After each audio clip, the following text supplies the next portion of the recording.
নেত্রকোনার পূর্বধলা উপজেলার খবর জানবো। সেখানে আছেন সহকর্মী রাকিবুল ইসলাম লিমন। লিমন, জানাবেন সেখানে ভোটার উপস্থিতি কেমন এবং নিরাপত্তা ব্যবস্থা কেমন দেখছেন? ধন্যবাদ প্রিয়া। দ্বিতীয় দফের নেত্রকোনা 3টি উপজেলার নির্বাচন অনুষ্ঠিত হতে যাচ্ছে। আমি এই মুহূর্তে রয়েছি পূর্বধলা উপজেলার পূর্বধলা জগৎমণি সরকারি পাইলট উচ্চ বিদ্যালয় কেন্দ্রে। এখানে 6,368 জন ভোটার রয়েছে। তো এখানে ভোটার উপস্থিতি সকাল থেকে তুলনামূলকভাবে লক্ষ্য করা যাচ্ছে। ভোটাররা ধীরে ধীরে ভোট কেন্দ্রে আসছেন। প্রশাসনের পক্ষ থেকে নিরাপত্তা ব্যবস্থা, ব্যাপক নিরাপত্তা ব্যবস্থা নেওয়া হয়েছে। র্যাব, পুলিশ,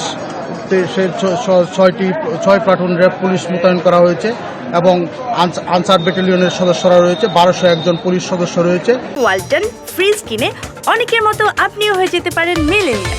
সেরা পণ্যের সেরা অফার। র্যাবের তৎকালীন নির্বাহী ম্যাজিস্ট্রেট সারোয়ার আলম সহ প্রায় 35 জন নির্বাহী ম্যাজিস্ট্রেট এই 3 উপজেলায় দায়িত্ব পালন করছেন এবং 3 জন জুডিশিয়াল ম্যাজিস্ট্রেট এখানে রয়েছেন। যে কোনো ধরনের অপ্রীতিকর ঘটনা এড়াতে প্রশাসনের পক্ষ থেকে সর্বাত্মক ব্যবস্থা নেওয়া হয়েছে। এছাড়া ভোটার উপস্থিতি বেলা বাড়ার সাথে সাথে ভোটার উপস্থিতি বাড়বে। প্রায় 7,46,564 জন ভোটার তাদের ভোটাধিকার প্রয়োগ করবেন। আমি যে কেন্দ্রে রয়েছি এই কেন্দ্রে প্রায় 6,384 জন ভোটার রয়েছে। তো এখন পর্যন্ত নির্বাচনে পরিবেশ শান্ত এবং স্বাভাবিক রয়েছে এবং ভোটারদের উপস্থিতিও লক্ষণীয়। রাস্তায় ভোটাররা আসবেন এরকম পরিস্থিতি বিরাজ করছে। এই ছিল দ্বিতীয় দফের নির্বাচনী ভোট গ্রহণের সর্বশেষ। লিমন, আপনাকে ধন্যবাদ।